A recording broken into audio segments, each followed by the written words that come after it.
On a quiet Saturday morning, January 13th, 2018, phones across Hawaii lit up with a message no one was prepared to see. Ballistic missile threat inbound to Hawaii. Seek immediate shelter. This is not a drill. Let that sink in for a second. Not a test, not a drill, just cold final words on the tiny screen in your hand.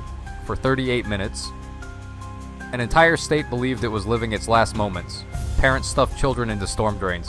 Tourists ran from beaches, abandoning their towels, cameras, and slippers. People made final calls whispering, "I love you," into phones that felt suddenly too small for the weight of the moment. And then, nothing happened. No explosion, no flash in the sky, just a second message, almost casual in tone, false alarm. The story, at least officially, ends there. But that's the neat, press-friendly version. The real story is messier and far more unsettling. So, what really happened that morning, and what does it reveal about how fragile our sense of safety actually is? Let's rewind. Back in late 2017, Hawaii was on edge. Tensions between the United States and North Korea had been rising for months. North Korea had been testing intercontinental ballistic missiles, and for the first time experts were saying those missiles might actually have the range to reach Hawaii.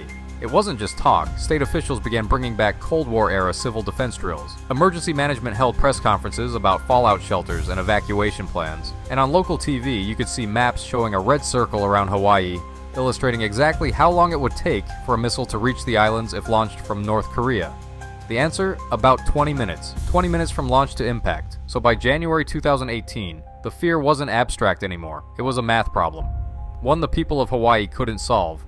That morning, around 8:07 a.m., the Hawaii Emergency Management Agency, HIEMA, was running a routine shift change drill. According to the official report, one employee misunderstood the instructions. Instead of running the test alert, they sent out the real thing. But here's the part that makes people uneasy.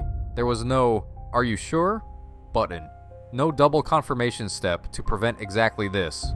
One click, and every phone in Hawaii lit up. The words, "This is not a drill," weren't just a phrase. They were the exact signal everyone had been told to fear, and the system worked perfectly. Too perfectly. Phones buzzed, TV broadcasts were interrupted, radio stations stopped their music mid-song to play the warning. For all intents and purposes, this was the real thing. What happened next was chaos, but also something strangely revealing about human behavior. In Honolulu, people abandoned their cars in the middle of the highway and ran for cover under bridges. On Maui, hotel guests were herded into basements. Some hid in bathtubs, convinced it might shield them from radiation. Others, with no safe place to go, just sat quietly with their loved ones. There are stories of surfers who stayed in the water, thinking, "If this is it, I'm going out doing what I love." And there are stories of people breaking down in public, crying in the aisles of grocery stores as strangers comforted them. Some parents shoved their kids into manholes, others told them to run to the mountains, and many just called to say goodbye. Here's the part we don't talk about enough. During those 38 minutes, there was no way for the public to fact-check the alert. The official channels, TV, radio, and even Twitter, stayed silent for long stretches.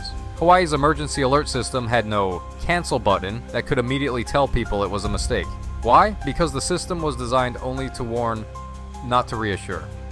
If a real missile was coming, there wouldn't be time for follow-ups. So for 38 minutes, reality itself was suspended. The idea of the missile became more real than the truth. When the all clear finally came, it was short, almost sterile. There is no missile threat or danger to the state of Hawaii. No apology, no explanation, just a statement, as if the panic hadn't happened. Later, the state government held press conferences. They blamed human error. They showed flowcharts of their alert system. They promised new safeguards, new confirmation steps, and better training. The employee who sent the alert was reassigned, then later fired. Officially, they claimed the worker had a history of performance issues. Unofficially, some say that worker was scapegoated to protect a deeply flawed system. Here's where it gets interesting. After the incident, the Federal Communications Commission, the FCC, launched an investigation, and their findings revealed something darker. Multiple employees had complained before about confusing drills and vague instructions. The test script that morning had used the phrase, "This is not a drill," the exact same wording as a real attack message. In other words, the system was practically designed for someone to make this exact mistake. But maybe the most haunting part isn't the mistake itself, it's what those 38 minutes showed us about the thin line between normal life and total collapse. Think about it. One push notification was enough to make an entire state believe it was at the end of the world. Not because people are gullible, but because the threat was plausible.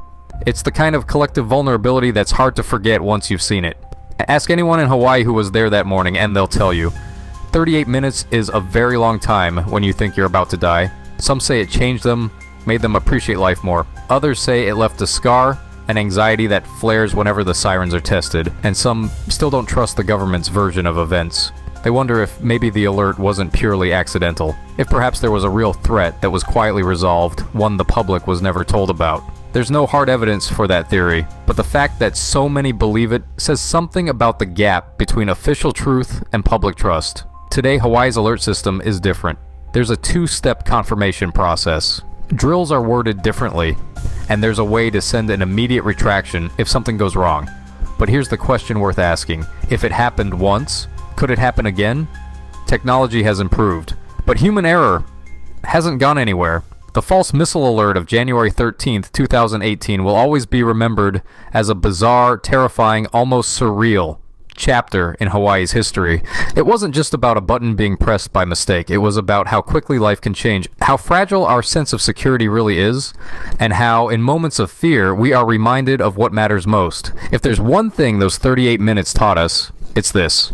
We live under the illusion of control, but sometimes all it takes is one unexpected message to remind us how little control we truly have.